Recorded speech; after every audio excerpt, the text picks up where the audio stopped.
Through many births, I have wandered, on and on, searching for, but never finding, better deal than 0% APR on certified pre-owned vehicles. For trucks tougher than a drunk Marine, come to Mike's Pre-Owned, where we do the things that get things done.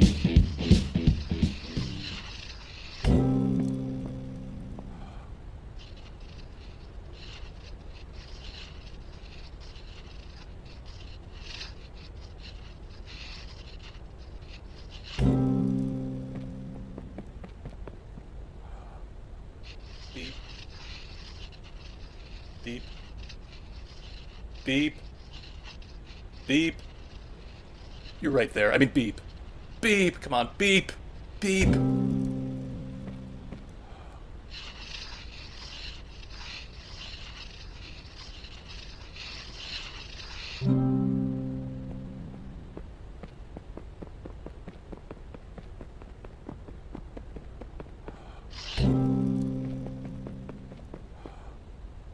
Kubla Khan received an ornate letter signed by Marco Polo. In Madrid, city of lost things, no item remains where it was set. If one drops his key in the dirt, he may never re-enter his home, and even if he manages to stoop and recover the key, he may rise to find a tulip garden where his house once stood. In complementary fashion, things lost by others are forever turning up. A pocket watch on a coffee table, a fond memory in your recollection. I even know of a prince who turned up in a prison cell. When he appealed to the guards for his release, he failed to find the crown on his head, and when he was asked his name, he searched his thoughts, but could not find it. Indeed, the only hope now for the release of this prince of Spain is for you to send back 300 ducats for his release. Of course, he will reward you handsomely once he is out. Yours truly, Marco. Kubla Khan cocked an eyebrow and declared before his court, "Hey everyone, looks like we're about to get ripped off by the guy who traded gold for paper." The court erupted in booming laughter. Italo Calvino, Invisible Cities 2, this time it's visible.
That's very original. No, try putting some more loops on it. It just needs more red, I think. Now you have too many loops.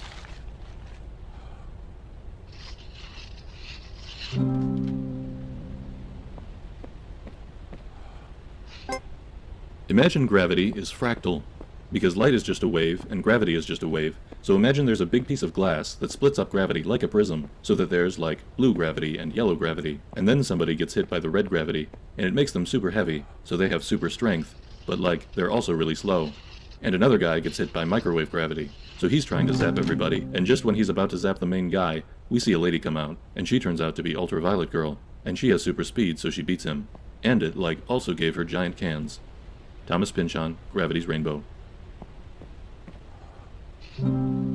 You can only get good at chess if you love the game. Grandmaster Bobby Fischer. I hate chess. I hate chess. I hate chess. World Champion Bobby Fischer.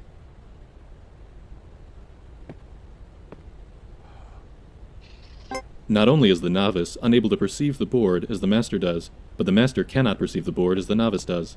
A master cannot see the bishop on e3 as a chunk of dead wood, any more than you can look at your best friend's face and see a meaningless matrix of colors and shapes. The master once saw the board like this, but now there is no going back. International Master Stuart Rachel's The Reviled Art.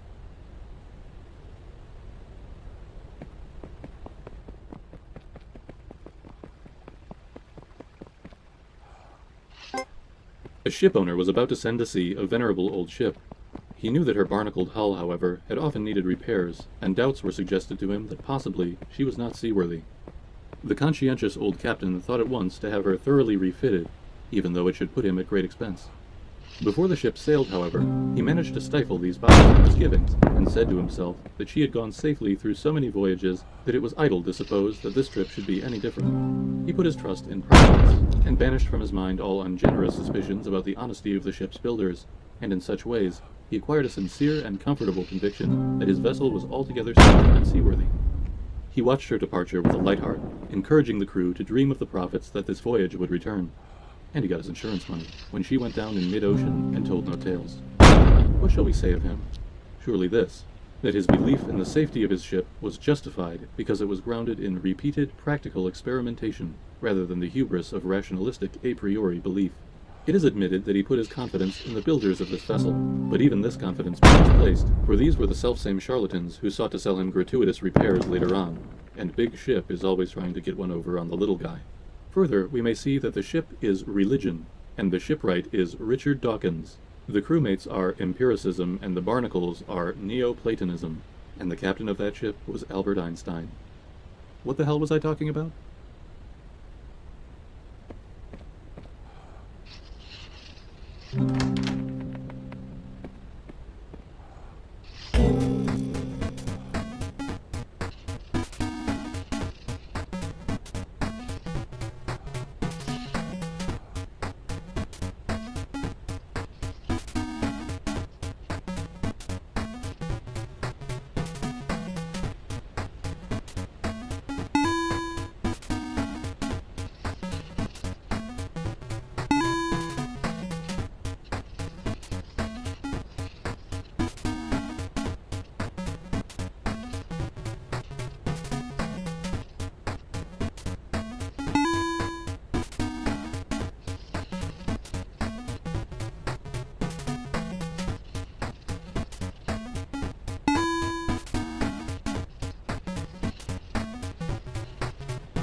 You can do it.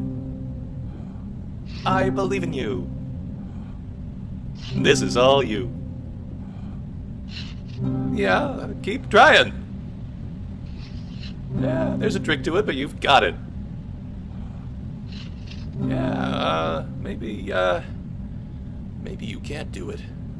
Maybe you're weak. Maybe you're stupid. You should be embarrassed, but you keep crawling back like a mewling calf at my chafing teat. Pathetic. You can do it.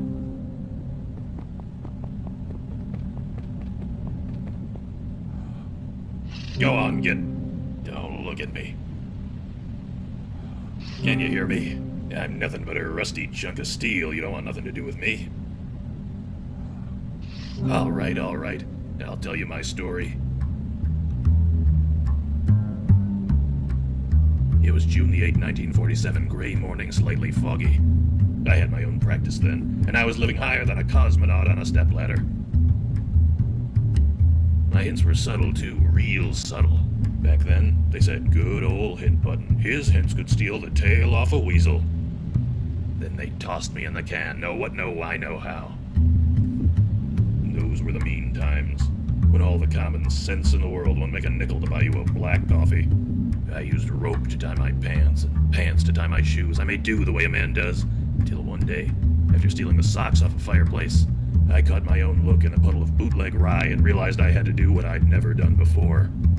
I gave myself a hint. So that's me. I was nothing but a downtown crumb who dreamed of being a whole sandwich. Now I'm just another sloppy Joe. Come back when you got something. Come back when you got a good one. I'll tell you this. When life hauls off and hits me square in the speaker, I don't get mad and I don't give up. Over many nights of thinking hard and drinking hard, up till the morning lighting one cup of Joe with the smoldering butt of the last slug of rum, this is what I learned.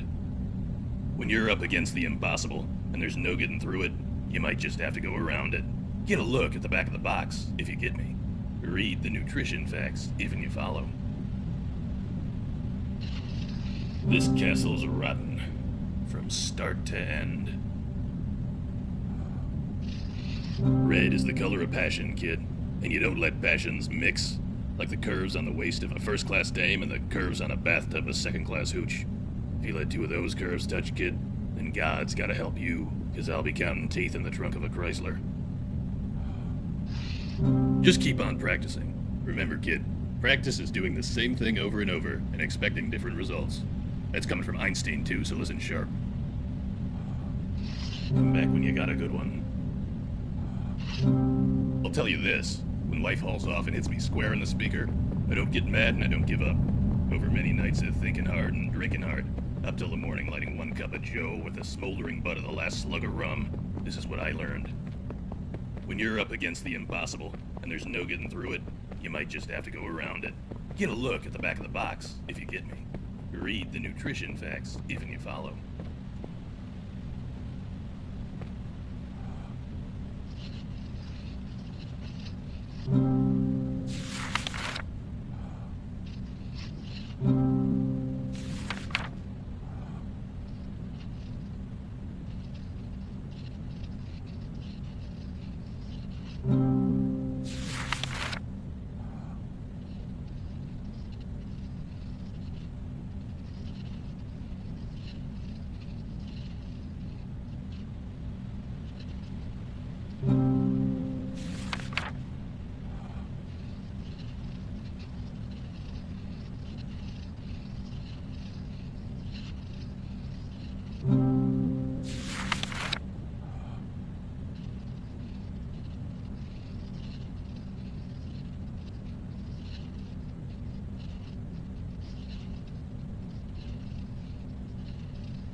Ah!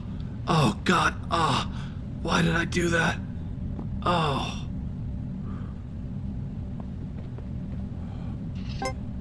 The notion of two realities is uncomfortable, and in recent decades a genuine effort has been made to find the link between quantum and classical so that we can have a single reality whose laws and rules are united at some deeper level. This brings us back to prayers. Let's say that a prayer is a classical event or feels like one. You, a unique individual, have a particular request, which you voice in words that no one else is speaking at that instant. What if this classical event gets processed at a non-local level? The notion isn't far-fetched, because it seems that the mind-body link does consist of fluctuations at the quantum level. If this is so, then any thought, not just a prayer, has quantum implications. Deepak Chopra, A Spiritual Mystery. Does God Listen to Prayers? Part 2.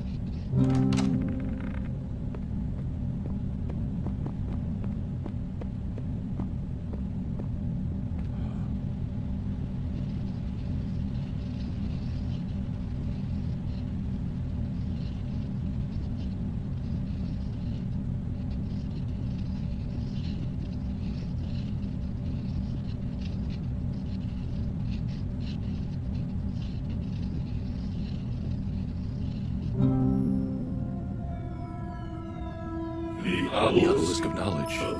The obelisk of knowledge. Still on pixel light. The stones. What's the Stones of reflection. Oh wait, it's a giant cow.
Oh, jeez, dude, I was in a coma the whole time.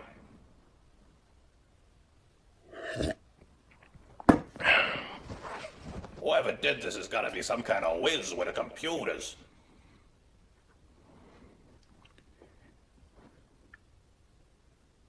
Good stack of pennies. I would never hurt you. Let's see. Easy one.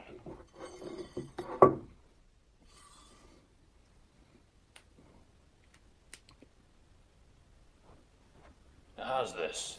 Nerd shit. Nerd shit. Now that's a book.